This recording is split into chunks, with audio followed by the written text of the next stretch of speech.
Assalamualaikum warahmatullahi wabarakatuh. Di sini saya akan menjawab dan menjelaskan mata kuliah Aswaja di pertemuan 13 yang berjudul Tokoh dan Representasi Tasawuf Aswaja.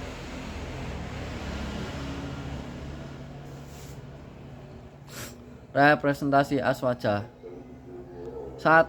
Hujatul Islam Abu Hamid Muhammad Al-Ghazali. Al-Ghazali bernama lengkap Abu Hamid Muhammad bin Muhammad Al-Ghazali Al-Tusi. Perjalanan akademik Al-Ghazali menghabiskan masa kecilnya mempelajari dasar-dasar keagamaan di Tus dan fikih pada Imam Al-Rodaqoni, lalu berguru kepada Al-Imam Abu Nasr Al-Ismaili di Jurjan sambil membuat beberapa ulasan terhadap keterangan gurunya. Kemudian ia belajar kepada Imam Al-Khoramain di Naisabur hingga menguasai fikih mazhab Syafi'i, khilaf al-mazhab, ilmu debat, mantik, hikmah, dan filsafat. Setelah Imam Al-Khoramain wafat, ia pergi ke muaskar untuk ikut majelis ilmiah Nizam al-Mulk, menunjukkan kapasitasnya hingga namanya terkenal di Baghdad dan negeri-negeri Islam.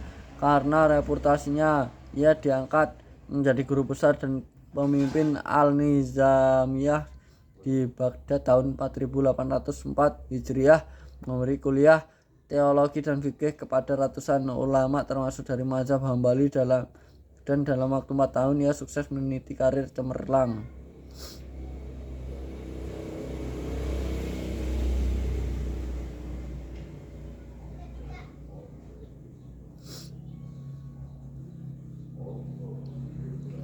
Perjalanan spiritual. Di puncak karirnya sebagai akademisi, Al-Ghazali mengalami krisis spiritual setelah mendalami dan menguasai ajaran Sufisme dari tulisan dan pengajaran lisan para sufi. Ia menyadari bahwa pencapaiannya tidak benar-benar ikhlas karena Allah sehingga tidak berharga di hadapannya. Dalam Al-Munqidh, ia menceritakan keinginannya untuk keluar dari Baghdad dari beruslah, namun masih ragu selama 2 tahun. Setelah mantap, ia mengundurkan diri dari jabatan mengejutkan publik dan memulai mujahadah dengan mengasingkan diri dari Syam selama 2 tahun, lalu ke Baiat al-Maqdis untuk Khalwah dan menuju Mekah serta Madinah. Setelah beruslah sekitar 10 tahun, ia kembali mengajar di Naisabur selama 3 tahun sebelum kembali ke Tus, dan di akhir hidupnya ia mempelajari hadis dan berkumpul dengan ahlinya. Ibnu Al-Jauzi menyebutkan bahwa saat subuh hari wafatnya ia berwudu, sholat, meminta kafan, lalu meninggal sebelum fajar terang.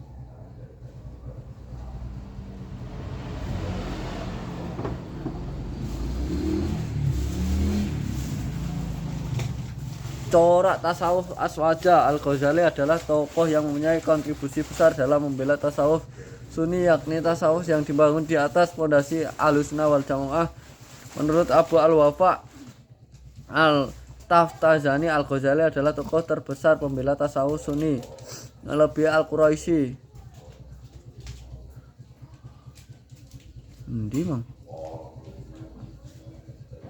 Al-Qusyairi, dan Al-Harawi. Dengan pertimbangan sosok Sokafah tasawuf dan ilmunya tasawuf, menurut Al-Ghazali bukan sekedar ilmu tetapi juga disertai amal. Ia memberikan perumpamaan bahwa mengetahui definisi sehat, mabuk, atau zuhud tidak menjamin seorang mengalaminya. Intisari tasawuf menurut Al-Ghazali adalah membersihkan jiwa dari sifat tercela hingga hati bersih dari selain Allah.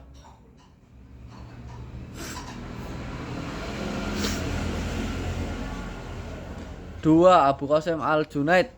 Nama dan perjalanan akademik. Nama lengkapnya adalah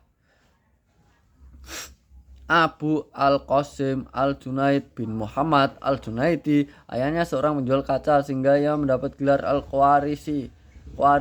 Menurut Al-Qusyairi, Al-Junaid adalah imam para sufi dalam bertorikoh. Dia lahir dan wafat di Baghdad 215 Hijriah sampai 298 Hijriah.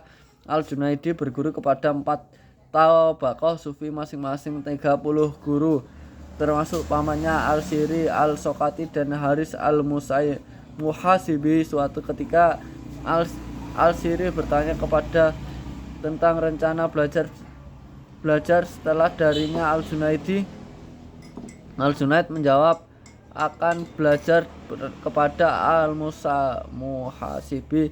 Al-Siri menyetujui lalu berdoa, semoga Allah menjadikanmu ahli hadis yang sufi, bukan menjadi sufi yang ahli hadis.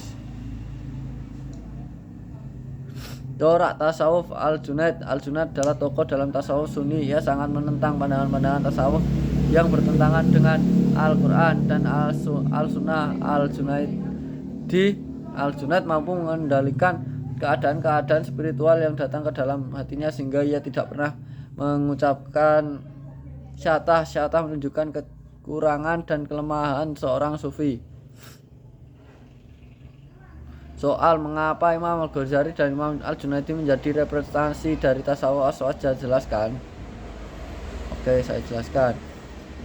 Imam Ghazali dan Imam Al-Junaidi dianggap sebagai representasi tasawuf Aswaja karena Imam Al-Ghazali benar-benar menguasai ilmu dan menyanggah pendapat-pendapat orang yang menurutnya telah merancang dan kebenaran. Imam Al-Junaidi menentang pandangan tasawuf yang bertentangan dengan Al-Quran dan As-Sunnah. Kedua tokoh tersebut menyeimbangkan antara spiritualis dan kepatuhan pada